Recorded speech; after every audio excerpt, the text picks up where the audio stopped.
They went right back to the air after the huge pickup and end up getting sacked. That's often a play that you make. You feel like you've got momentum on your side. Unfortunately, the O-line failed to hold up to try to keep that momentum going.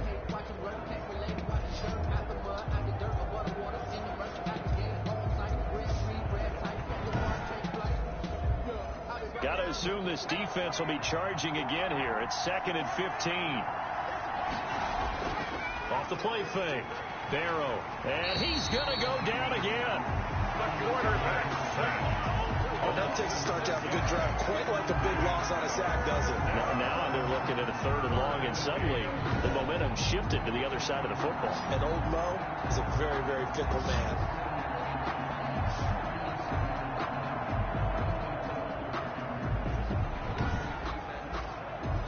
Needs something from deep in the bag of tricks here after 1st and 2nd down. Went backwards. It's 3rd and very long.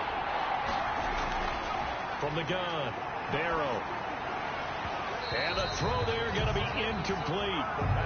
More problems here on 3rd down. They've converted only once so far in this first half. And you know as well as I do in this league, if you don't win on 3rd down, it makes it hard to win a ball game because then you're relying on your defense, you're relying on your special teams. You've got to get it done with your offensive unit. Now after the punt on that play, we've got a man down on the field. And in week 17, let's hope this won't affect him for the playoffs. We'll step aside.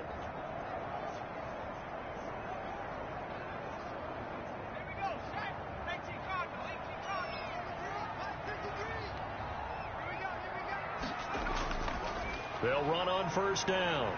It's Hamilton, and he's brought down, getting this one up to about the 35. Nice way to start the drive, a gain of 12 and a 1st down. A big hole there. How about him handling the point of attack? Just positioning himself so that run could go right off of his backside and deep into the secondary.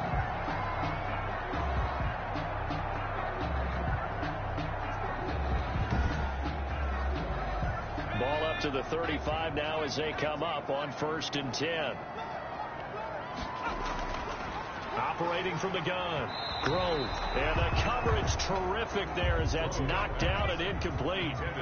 Here's 2nd and 10 now from the 35. Leads to 2nd and 10. Throwing again. Grove. And a quick throw here. That's complete. They do get a couple, but they'll be left staring at a 3rd and 8 coming up. The Niners on 3rd down. They've converted just 2 for 6 thus far. This is 3rd and 8. Hit from behind, and he's going to be driven down. And sacked. You never want to give up a sack. From the O-line's perspective, they hate it for several reasons, especially because they felt like they let little brother down back there in the pocket. Oh, no doubt. They have a ton of pride, and they go into every job wanting to keep that guy clean. They want that uniform with no grass stains, no dirt, nothing on it, but it's really, really difficult. You're talking about some terrific athletes who are trying to put him on the ground. Here comes the 49ers punter now, as he's on here to punt it away. He's been a busy man here in this first half as he gets it away. So possession goes over here on the punt, and it'll be Dolphin football. The Dolphins offense now ready to go back out onto the field. They've got the lead. Last time had to punt it, though. What's the key to this drive? I think it's leverage. The leverage. Big guys up front.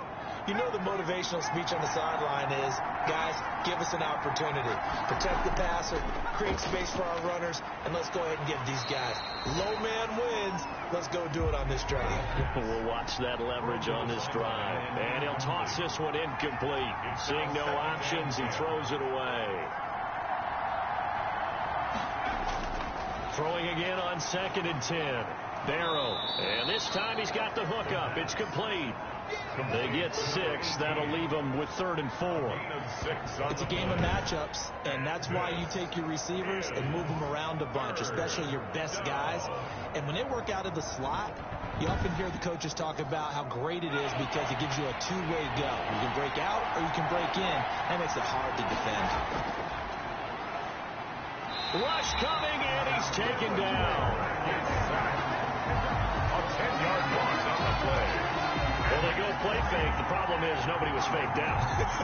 And when no one's faked out, what's the end result? Quarterback gets hit.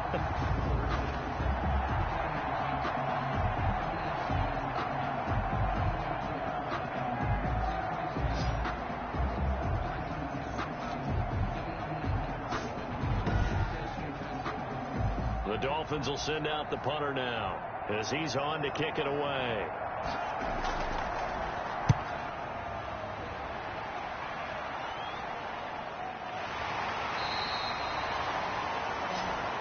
The Niners take over 1st and 10 at their own. There again is the running back as he trots onto the field. And I'm wondering if maybe they don't go away from him on this drive a little bit. He's been great, but they haven't scored a lot of points.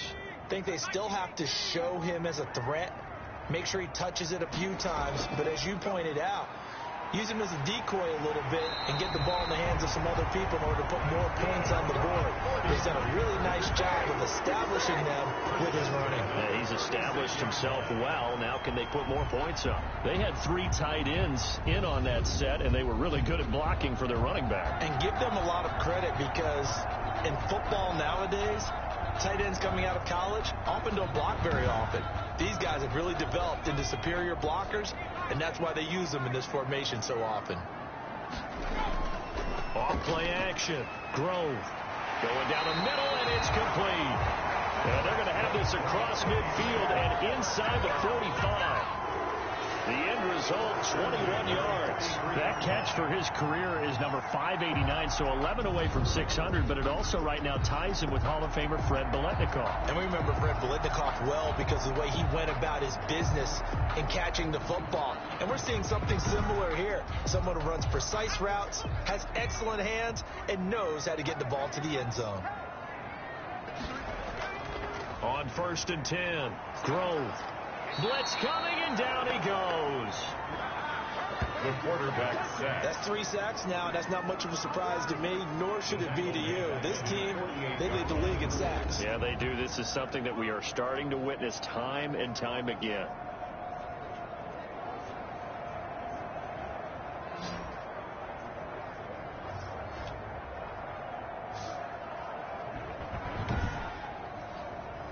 Sacks, a growing theme in this first half. This is 2nd and long.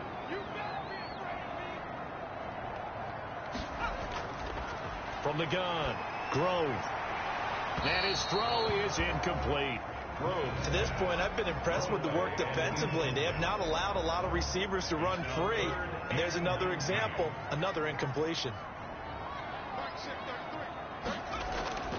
Throwing on 3rd and long, Grove. He's going to flip one out here to his running back.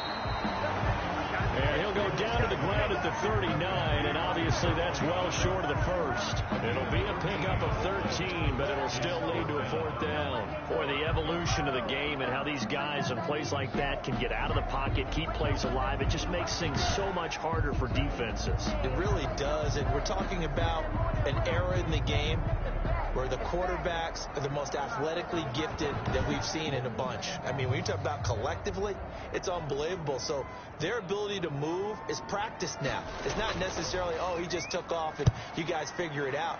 When he takes off, everyone knows where to go now. They know how to run routes, change things, make themselves presentable for the quarterback. There's a lot of time that they put in on it. It's not just your static 1, 2, 3. This is where the ball goes anymore. Now out comes their leader and the captain of this offense back onto the field. And maybe he's starting to wave the white flag a little bit. He's playing pretty well, but the pressure, it's got to him. Has to find a way to step around it, step through it, or just handle it. Because, as you mentioned, he's having a pretty good day overall. Just the hits keep coming and taking those sacks. That's not the way that they want to finish a ball game with a quarterback on the ground so much. He'd like to stay upright. When he's been upright, he's been pretty good. Brings up 2nd and... We've hit the 2-minute mark of the 2nd quarter, 14-7. Coming up at halftime, I'll go from one personality, that's you, Charles Davis, to another one in Orlando. The coach, he'll have stats and scores from fighting to get back to the goal line. I don't think he got there. He did not get back there. It's a safety. And you know, the man who sat in my chair the last few years, he has a theory. These plays, these safeties, they're so rare. Maybe they should be worth more than 2, maybe 4 points. I think he's got a great point. I really do, Brandon. But I would go ahead and up it to 6. I'm a former defender. To me, that's like scoring a touchdown. Easy now. I'll go 4. I don't know about 6. Come up to 6. A lot of points. This is fielded at the 27.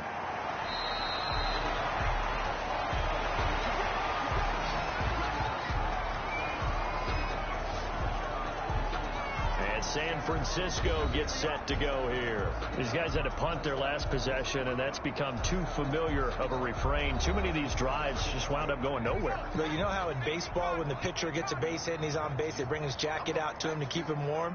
A lot of times the punter goes to the sideline, puts on sweatpants or a wrap over his leg to keep it warm. He might need a massage from the trainer right now from all the work he's getting. Good. We're ahead, getting this just shy of midfield. They'll spot it at the 49. Good work after the catch. Gets him 15. And he's going to have to eat this one as down he goes. The 49ers moving hastily. They're scurrying to the line. Forced out under pressure again, and down he goes again. The 49ers now going to use the first of their timeouts as they'll stop it with just over a minute to go before halftime. And he will be brought down at about the 43 that time. Now the Dolphins going to burn the first of their timeouts as the stoppage will come with a little under a minute to go in this first half. And he deserves a bronze leg as he gets this one away. Returnable for Spencer. They'll score that a 36-yard punt, and the offense will take over with a new set of downs. Here comes the field general leading his offense back out there for the next possession. He's got the lead here in the second quarter. He's thrown the touchdown, but also an interception. As a quarterback, does that interception, even though you're playing well, your team's got the lead, does that always stick in the back of your mind a little bit? For the best ones, it just upsets them that they did that because they don't think there should be any blemishes on their record. They think that they're way better than that. So your confidence gets tested a little bit. Being able to go back out there, maybe throw another touchdown, that'll tamp that down in a big way. Yeah, because he's looked pretty good to this point. Throwing on first down. Barrow. And he's going to get this all the way down inside the 35. Complete. That's good for 28 yards. We know he has pretty good hands on display there. In fact, he only needed one of them. Yeah, nowadays, all these receivers work on this, right? They do the one-handed catches off the machine in practice. They do it with their quarterbacks. They do it contested, uncontested. They make it part of their repertoire.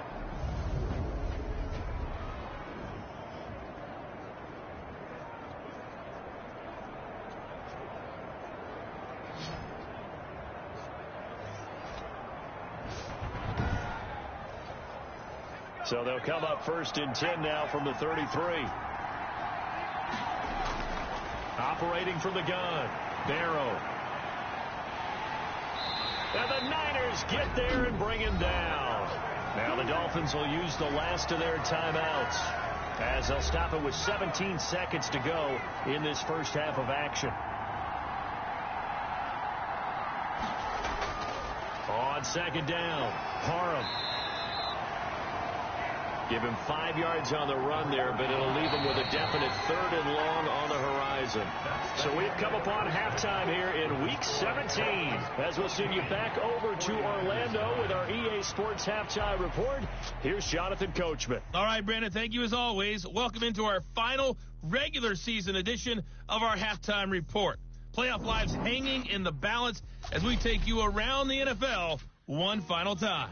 We'll begin with a rematch from Super Bowl 49, the Malcolm Butler game. Seattle heading east to take on New England. And they are seconds away from halftime, all tied in that one. From there, let's head off and check out a second game. And they were winners in that one over the visiting Arizona Cardinals. 35-6, the final score. A rout. Finally, let's get to Indianapolis. Check on the Colts at home at Lucas Oil Stadium. And they've got the lead in that ball game over the visiting Jaguars.